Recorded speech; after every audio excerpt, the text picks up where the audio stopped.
हमरे अनहार दिल के बलब अगर केहू जला सकेली तो यही लड़की बाड़ी। फेर का ठान लेहनी जी, अब तो साथ साथ मरब तो साथ साथ। का समझ लू के समझाएं? थोड़ा सा इंतजार करा, समझावे के भी मौका देहब। ए रूपा, ई हम कबो बर्दाश्त नहीं कर सकीला कि तू केहू ऐरा गैरा के साथे घूमत फिरे। जबान संभाल के बात करा मामा, ई कोनो ऐरा गैरा नहीं खे, देवता समान बा। अरे देवता तो दुनिया के लोक लाज के परवाह करेलन, ई तरह सरेआम कौनो के बहन बेटी के साथे घूमत नहीं फिरेलन। सरेआम महिला से ऊ डेराला जेकर मन में मैल होला। हम रूपा के हाथ अपन हाथ में वचन के तरह ले ले बानी, जेके हमेशा निभाए। मंत्र पढ़ले नहीं, फेरा लिहले नहीं, और बात वचन के करेले। हमरे गांव के इज्जत माटी में मिलावत हवे। मारा ससुरा के।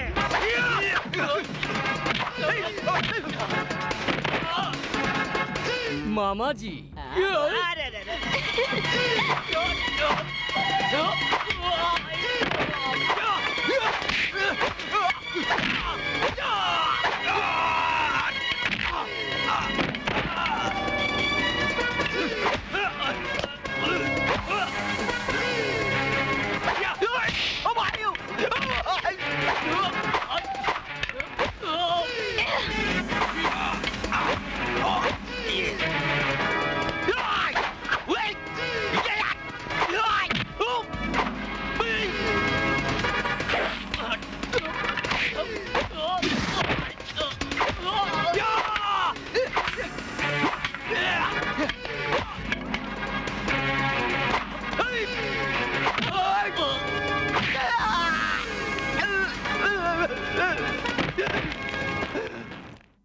का भइल मामा?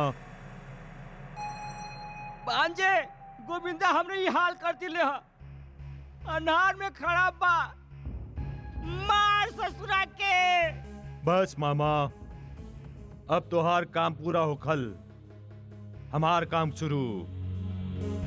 हम ओकरा के चेहरे पे मौत के साया देखल चाहिला।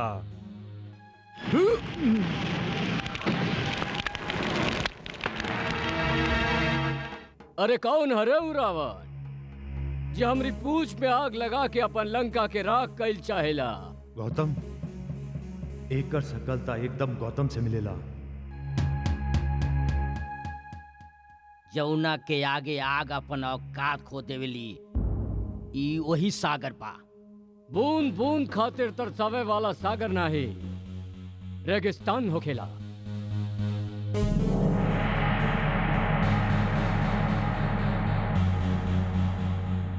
दोसर के दर्द समझे वाला मसीहा होखेला। तब तो तोके मरे के पड़ी। मौत तो ओकर होखेला जे हथियार डाल देवेला। लड़े वाला हमेशा अमर होखेला। अपन बारे में सोचो, याद कर इतिहास के। जे भी पानी पे रोक लगाइल, हमेशा प्यास से तड़प तड़प के उहे मरल बा।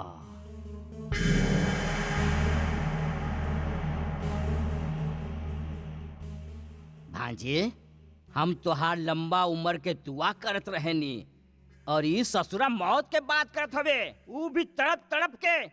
अरे तू लोग खड़ा खड़ा मुंह का ताकत बड़े, मार सजऊ के। नहीं मामा, अगर गांव वालन के पानी चाहिए ताए के कहा हमारी टीम के साथ कबड्डी खेले। ई कौन बात भई? मामा, अगर ये जीत गए तो गांव वालन के पानी मिल जाई और हमके अमृत।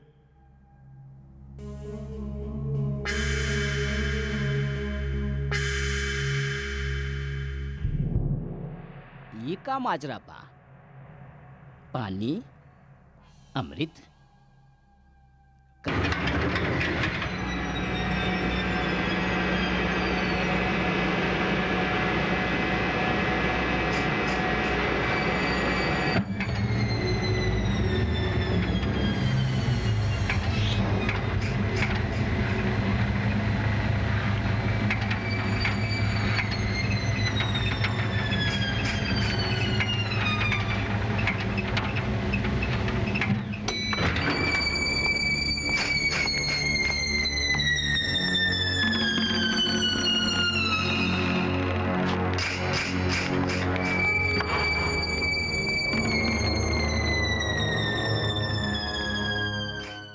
मामा जी हाँ जी, सब सामान तैयार बा? एकदम तैयार बाजी। चला। चलो जी।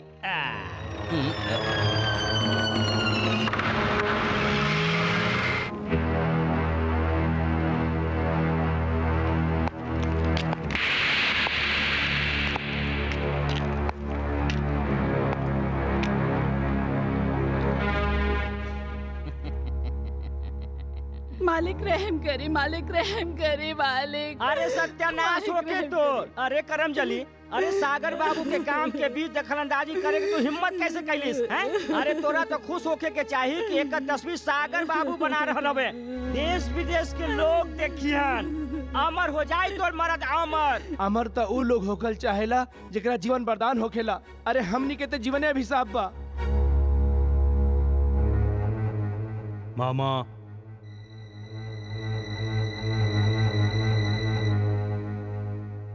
बचाओ, बचाओ।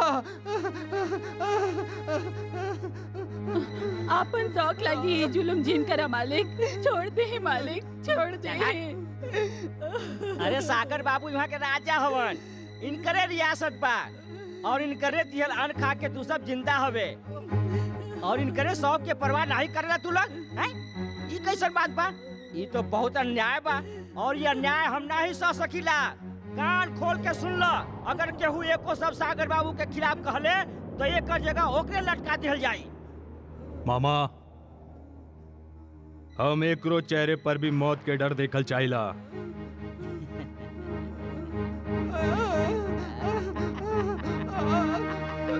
छोड़ दे मालिक, रहम करा। छोड़ दे मालिक, छोड़ दे मालिक, रहम करा मालिक। छोड़ दे, छोड़ दे मालिक, रहम करा, रहम करा मालिक। छोड़ दे, रहम दे मालिक। वाह, का तस्वीर बनावल बा। ऐसा लागत बा के हकीकत सामने नजर आ रहा बा। हाय हाय, सागर बाबू ने ई पेंटिंग कैसे बनौले? ई देखा, अब कैसे बनौले ई बताई तो के? ई जे आग देख रहल बाड़े ना, ई साचो के लगाई गइल बा। हाँ? और ये आदमी देख रहल बाड़े ना, जिंदा लटकावल गइल बा। हाँ? काहे कि जबले फाटल चिथड़ा कपड़ा ले गरीबी न झाके, भूख से बिलखते लोग न दिखाई देवे और आगी के बीच झुलसत इंसान नजर न आवे, तबले हिंदुस्तान के कलाकार के विश्व अवार्ड नहीं मिलेला। अरे वो फिल्म में ऑस्कर अवार्ड मिलेला ना, हाँ। ई चित्रकला में पोस्कर अवार्ड मिलेला और अब की बार तो पोस्कर अवार्ड एकदम पक्का बा। यही खुशी में तो सागर बाबू जश्न के इंतजाम कैले हवा। जश्न? हाँ, जश्न के इंतजाम। आहा, जश्न मनाई बा, जश्न। अरे कोरोना के दिन फिरल बा, जेरा में भंग डाले आई बा। ई देखा, ई भीड़ कहाँ से आई? अरे तैयार तैयार, ई कौना चीज के भीड़ बा? हम विधवा हो गए बानी तोहरे कारण ठाकुर साहब। ठाकुर साहब हमार पति मर चुकल बाने। अरे तो शमशान घाट पर जो क्रियाक्रम कर, तू लोग हमेशा अपन राह भटक जाले। अरे हमनी का तो सही राह पर आवल चाहिला। ओहो, अब हमके याद आई। अरे हम भूलिए गइल रही, जे तरह जिए खातिर दाना पानी की जरूरत होकेला, वही तरह मुर्दा के अंतिम संस्कार खातिर खर्चा पानी की जरूरत होकेला। है? अरे जवाब चाहिए हमने के। कबले तक, कबले तक बहन के भाई छीनल जाही? कबले तक आखिर कबले तक सुहागन के मांग उजरत रही? कबले? अरे बहुत शौक बना तो के जिंदा लोगन के जला जला के उनका तस्वीर बनावे के, तो बना एक और तस्वीर, चला दे गांव के, चला दे हम सब लोगन के, बना दी गांव के मुर्दा घाट और खुद बन जुड्डू। आय हाय हाय हाय, अब तो बर्दाश्त के हद हो गई। अब तो नाक में नकल डाल ही के पड़ी। अब सर फटे या धोती फटे पर पोजीशन ना घटे, मारा नवखरा मन के। अरे चल हट, ब्रो भाग यहाँ से, चल, ब्रो भाग यहाँ से, चल हट, भाग यहाँ से, चल यहाँ से, वही तो और बधाई, चल यहाँ से, चल ब्रो भाग यहाँ से,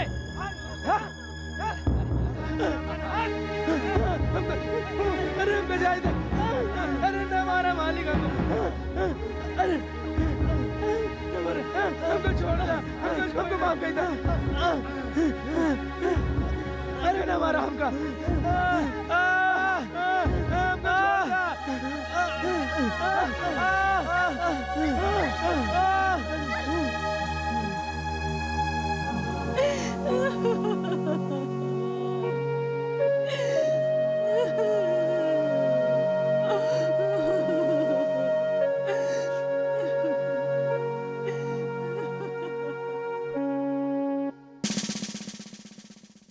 भांजे फटे तो फटे पर पोजीशन ना घटे। बर्बाद कर दिहनी मार मार के कावालन के। बाकी एगो बात समझ में ना आई, अबले जे लोग हर बात सर झुका के मान लेत रहे उ सर उठावल शुरू कर दिले और उ लइकिया रूपा चीखे लागल। मामा चीख के हम सिस्कियन में बदलल अच्छी तरह से जानेला। ऊ लइकिया के हमरे सामने पेश करा मामा। अरे बाप रे,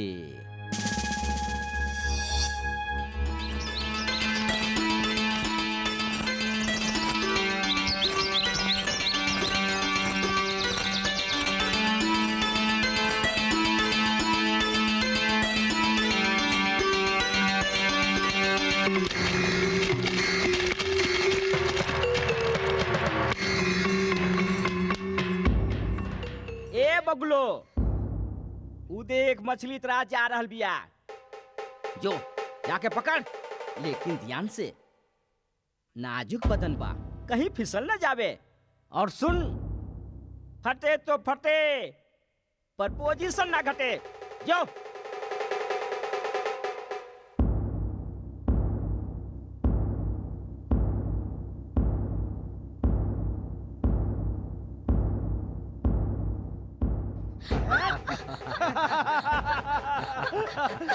कवन हो तू लोग? देवदूत तोके देवता लागे ले जावे आइल बानी। जिनके चरण में फूल नहीं छतरिया चढ़ाई जाला। छोड़ हमरा के। काहे हमरा के छोड़? छोड़ हमरा के। छोड़। छोड़ हमरा के। नहीं, छोड़ हमरा के। छोड़ हमरा के। हमरा के जाए दो। छोड़ हमरा के। छोड़ हमरा के। अरे राम राम भाई साहब, राम राम। कवन हवे रे तू? अकेली बेबस लड़की, चेहरा पे नकाब। तू लोग तो मन से कमीना और हरकत से दरिंदा नजर आवतारा। बाकी तू हवे कौन? मजलूमन के मसीहा, दुश्मनन खातिर फंदा, सीना बा फौलाद के, नाम हमार गोविंदा। गोविंदा, हमके एको सेकंड नहीं लागे फंदा के टुकड़ा करे में। देखबे कैसे?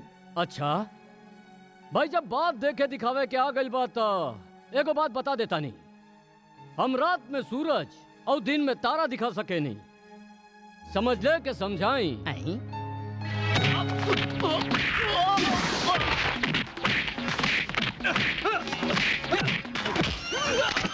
अरे दैया, अरे दैया, ई ससुरा दो पाटन के बीच गेहूं के साथ घुन कहाँ से आ गई?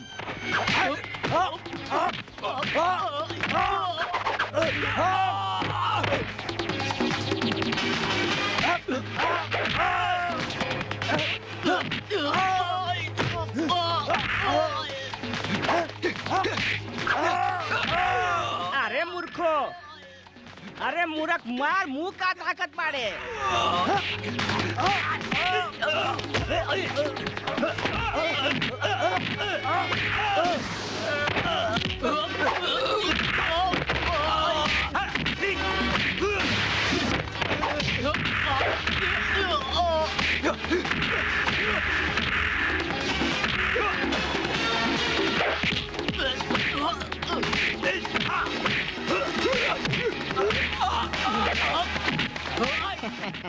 बिना कारण मुस्टंडन के बीच में आ गई, पीट रहल बा सराऊ।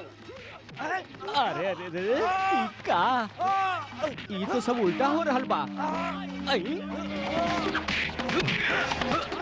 औरतन पे धौंस जमावे वालन के मर्द से पंजा ना लड़ावे के चाहिए, वरना हाल बेहाल और जिनकी जंजाल बन जाला। समझ ले के समझाई।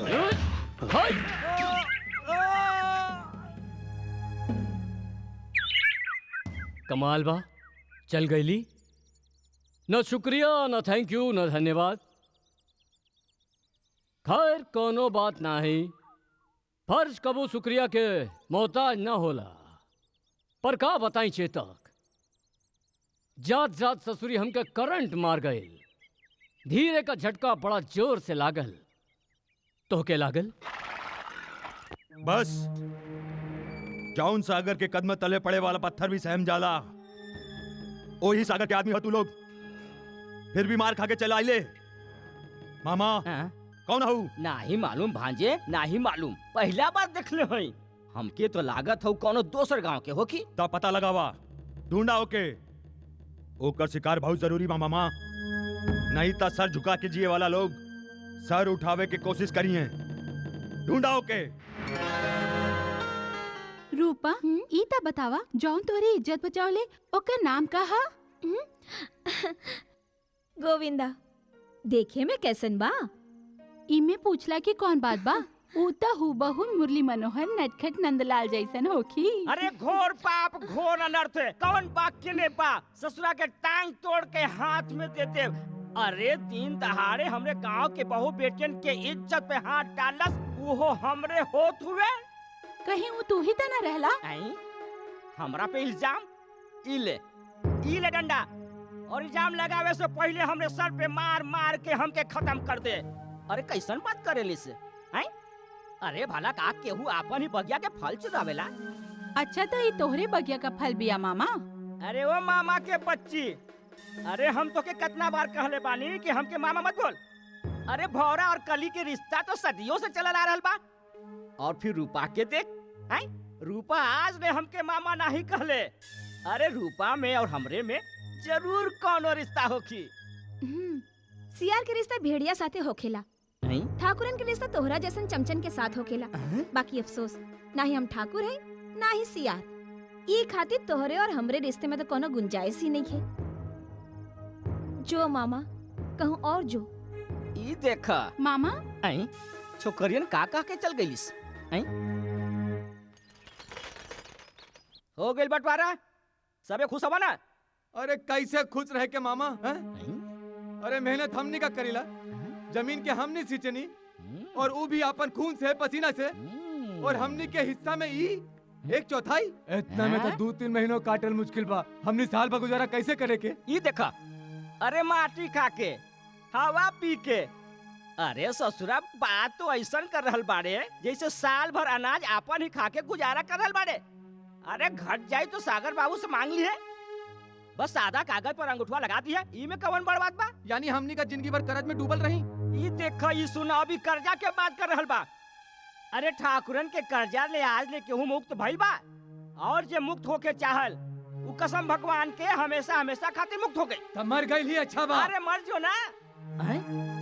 हरिया तू देख, हरिया छिपकली होके मगरमच्छ जैसन बात जिनकर, वरना दीवार तो दीवार जमीनों पर रेंगे के लायक नहीं रहबे। बाकी ता न्याय बा। अरे चुप, ची ची ची ची कर रहल बाड़े।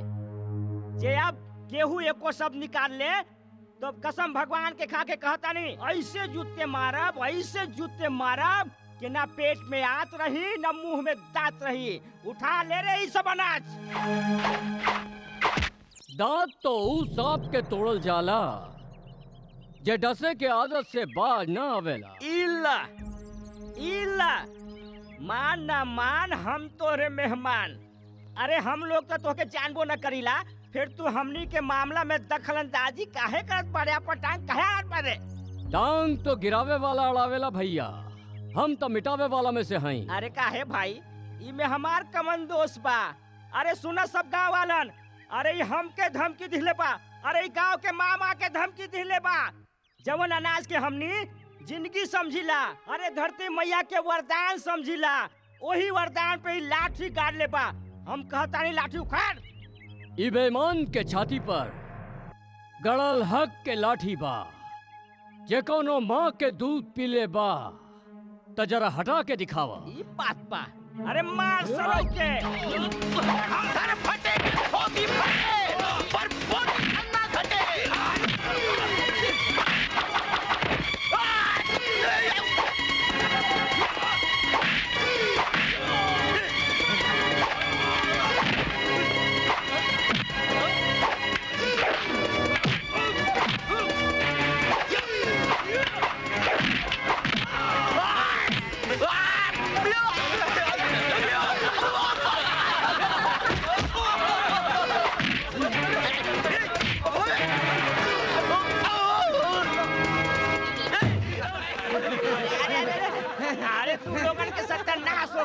बहुते भारी बा भाई।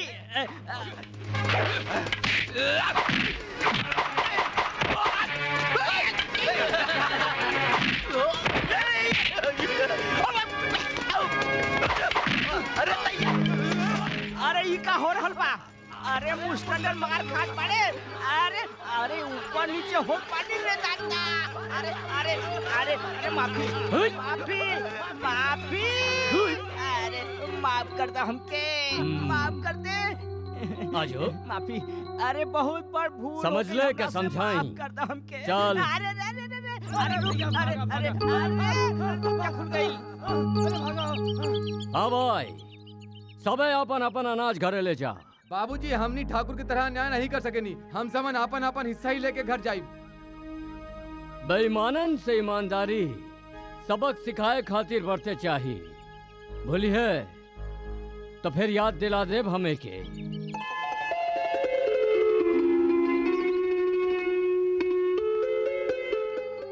ई कवन अजनबी रहे, एकरा तो पहले कब्बो ना देख ले। गोविंदा जौन जंगल के रास्ते में गुंडन से हमारी इज्जत बचौले, गरीबन खातिर लड़े वाला इंसान हम पहली बार देखतानी। माई, गरीबन खातिर लड़े वाला के इंसान नहीं देवता कहल जाला। रूपा, देवता के भी कबो पुजारन की जरूरत पड़ जाला। तू ये जिम्मेदारी निभा लेना। जीत करता के तू समन लोगन के गोली मार दी। जाऊन आदमी तू लोगन के दोबारा मारलस, ओकर कटल से लावे के बजाय आपन चेहरा पर घाव के निशान लेकर आइल बड़े। अरे भांजे कौना के शौक बा मार खाए के? उ ससुरा बहुते मजबूत बा। मामा, दुश्मन के तारीफ हार के पहचान होकेला। मालिक, बड़े मालिक के फोन आइल बा। कौन बड़ मालिक? सबसे बड़ हम हईं, जो आई जैसे। जी मालिक। हाँ बोली। हम तोहार बाबूजी बोल रहल बानी। कौन बाबूजी? कैसन बेटा? तोहार नाराजगी सही बा। देखा, गौतम तोहके बहुत चाहेला। बचपने में चल गईल रहे, अब लंदन से वापस लौट रहल बा। तो से मिले खातिर वो बहुत बेचैन बा। हम चाहेनी तू अपन बड़ भाई के इच्छा पूरा कर दा। हमारी बात सुना, सौतेला रिश्ता मोहब्बत खातिर नहीं, हमेशा नफरत खातिर होकेला। इस सिर्फ तोहार भरम बा। हमके विश्वास बा कि जब तू ओकरा से मिलबा तब तोहार नजरिया बदल जाई। हम तोहार इंतजार करतानी, जरूर अइया।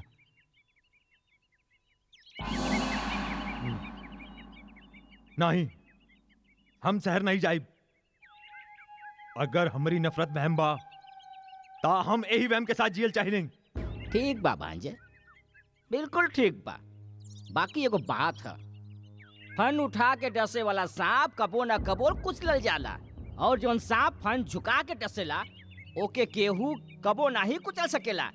अरे दुश्मनी निकाले खातिर दोस्त बनल बहुत जरूरी बा, और पीठ में छुरा घोपे खातिर गले मिलल बहुत जरूरी बा। भांजे, हमारी बात मान, तू शहर चल जा। अरे तोके पूरे जायदाद के मालिक बने के बा। और उ गोविंदा? अरे वो गोविंदा के मसलल तब बहुत आसान हो गई बा। वो गांव में रह लगल बा, जब जी चाहल तब मसल दे। का गोविंदा गांव में रहे लागल बा? गांव वालन गोविंदा के रहे तक के जगह देले बाड़े। मतलब दुश्मन के दोस्त दुश्मन।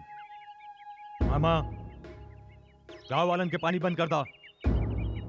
गोविंदा से ता हम शहर से लौट के निपटब। दैया रे दैया, वाओ, व्हाट अ फैंटास्टिक हवेली। सागर, तू तो महल के राजकुमार निकलला। अगर हमके पहले से पता होई तो हम पहले ही आ जाती। वाओ, कितना सुंदर महल बा, जस्ट लाइक अ हेवन। नमस्कार। नमस्कार। कौन हो तू? कदरदान। कदरदान? हाँ, जे नजाकत के जाने ली। हमरी का बकवास बात, तू कौन हवे? हैं? हाय रे करे जाऊ। अरे तू कहत हम अपन जान खूंटी पे टांग देब, अगर तू कहत। मामा जी, आई अपना रिश्ता की नजाकत की समझी और ओके कायम रखे की कोशिश करी। हम सागर के दोस्त बानी, राव नहीं। अरे हम तो भूलिए गइल रही। अच्छा तू का खइबू का पियबू? तू कहा था हम अपन दिल तल के लादी। आपने इतना बताया कि सागर कहवा बा। सागर शहर गइल बा। जब सागर युवा नहीं होखेला ना तब सभे देखभाल हम ही करीला। आज हम तू लोगन के अंग्रेजी में कविता पढ़ाई। हाँ अंग्रेजी में कविता? हाँ हाँ, पोएट्री पोएट्री। बोला, Jack and Jill Jack and Jill went up द हिल। वेंट अप द हिल। हिल भाई हिल। अरे हिल भाई हिल। हिल। अरे बुढ़बा, अरे हम यहाँ अंग्रेजी में हिल बोला तानी और तू लोग हिंदी में हिलत जाता रहा। हिल का मतलब है पहाड़। हाँ बोला। काहे पढ़ा दिया ला अंग्रेजी सबन के, जरा हमरा के भी तो पढ़ा दा। अरे तो के हम कहे के अंग्रेजी पढ़ाई भाई? तू तो पीएलटी बाड़ू, बात बात पे मारेलू पलटी। ई ससुरी करंट मारेली। करंट मारेली?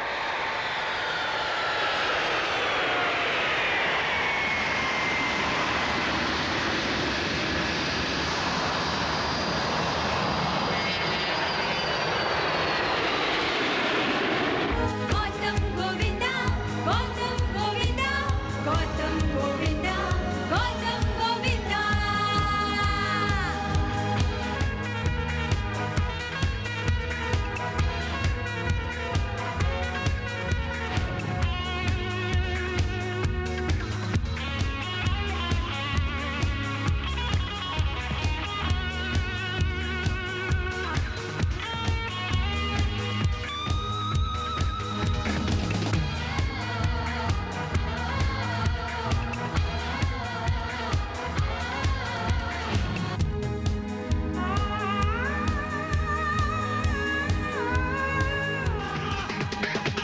अगर राउर बात बाबूजी अरे आवा आवा गौतम कैसन बेटा बानी आवा। रहुआ? जियत रहा बेटा, पैर छुआ।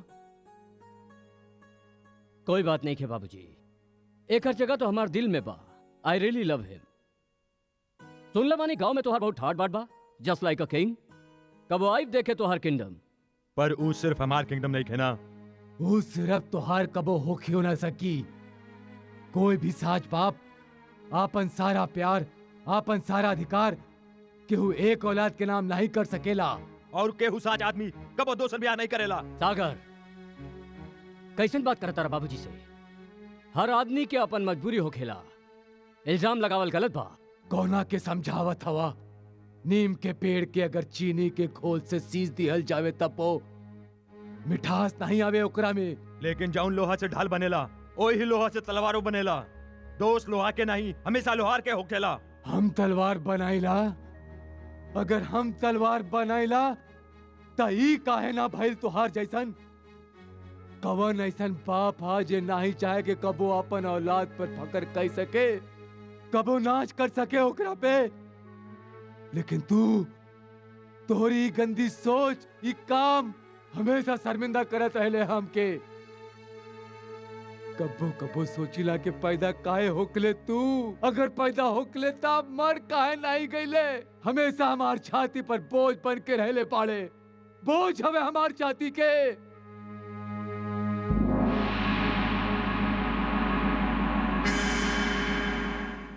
अच्छा तो ये फैसला तू पहले ही कर लेला? और अब पहली नजर में ऐसा करंट लागत कि हम समझ गई नहीं। हमरे अनहार दिल के बलब अगर केहू जला सकेली तो यही लड़की बाड़ी। फेर का ठान लेहनी जी, अब तो साथ साथ मरब तो साथ साथ। का समझ लू के समझाई? थोड़ा सा इंतजार करा, समझावे के भी मौका देहब। ए रूपा, ई हम कबो बर्दाश्त नहीं कर सकीला कि तू केहू ऐरा गैरा के साथे घूमत फिरे। जबान संभाल के बात करा मामा। ये कोनो ऐरा गैरा नहीं खे, देवता समान बा। अरे देवता तो दुनिया के लोक लाज के परवाह करेलन। ई तरह सरेआम कौनो के बहन बेटी के साथे घूमत नहीं फिरेलन। सरेआम महिला से ऊ डेराला जेकर मन में मैल होला। हम रूपा के हाथ अपन हाथ में वचन के तरह ले ले बानी, जेके हमेशा निभाए। मंत्र पढ़ले नहीं, फेरा लिहले नहीं, और बात वचन के करेले। हमरे गांव के इज्जत माटी में मिलावत हवे। मारा ससुरा के।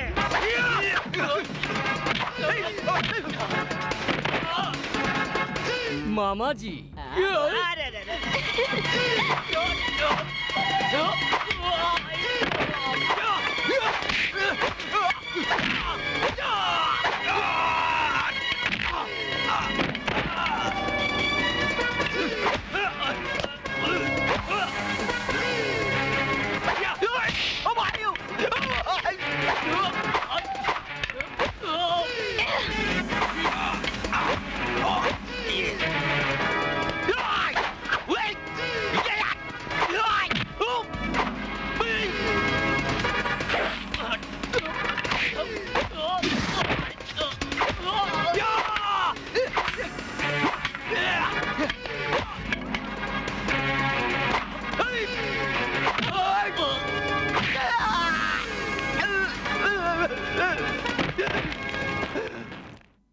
का भइल मामा? भांजे गोविंदा हमने ये हाल करती ले अनार में खड़ा बा, मार ससुरा के। बस मामा, अब तोहार काम पूरा होखल, हमार काम शुरू। हम ओकरा के चेहरे पे मौत के साया देखल चाहिला।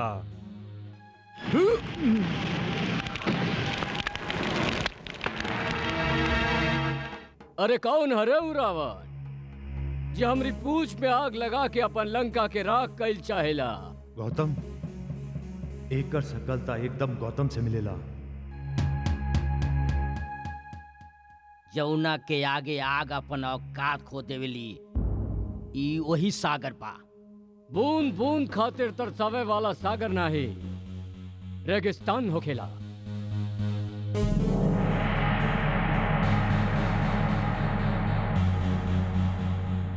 दोसर के दर्द समझे वाला मसीहा होखेला, तब तो धोखे मरे के पड़ी। मौत तो ओकर होखेला जे हथियार डाल देवेला। लड़े वाला हमेशा अमर होखेला। अपन बारे में सोचो, याद कर इतिहास के। जे भी पानी पे रोक लगाइल, हमेशा प्यास से तड़प तड़प के उहे मरल बा।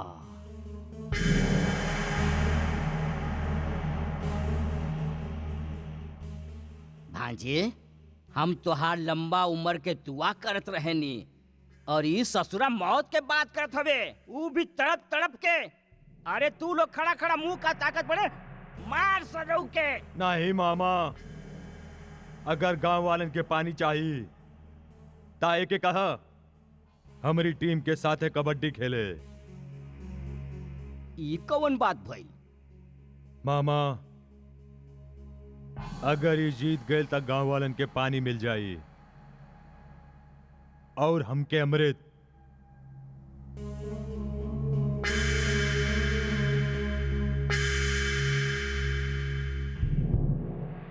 ये का माजरा बा? पानी, अमृत, कबड्डी? सच कहीं भांजे, जिंदगी में पहला बार तोहरे फैसला पे हैरान बानी। अरे निशाना पर आयल शिकार के छोड़ दिले, उहो कबड्डी के शरत पर। मामा,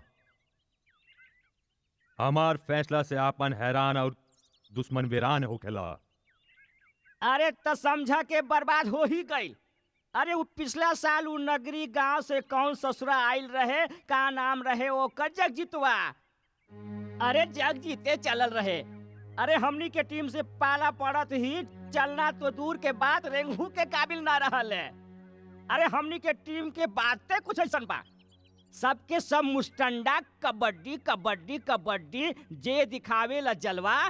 अरे आज ले नहारल हवे और नहारिए, और फिर गोविंदा के साथ देवे कवन आई माई के लाल मैदान में कौना के समत आई बा।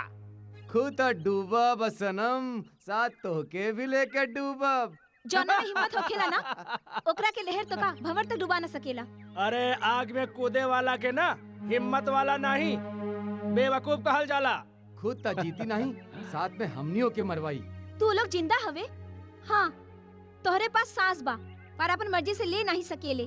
तोहरे रगन में खून बा पर अपन मर्जी से दौड़ नहीं सकेला। तोहरे पास इस सर तो बा पर एकरा अपन मर्जी से उठा के चल नहीं सकेले।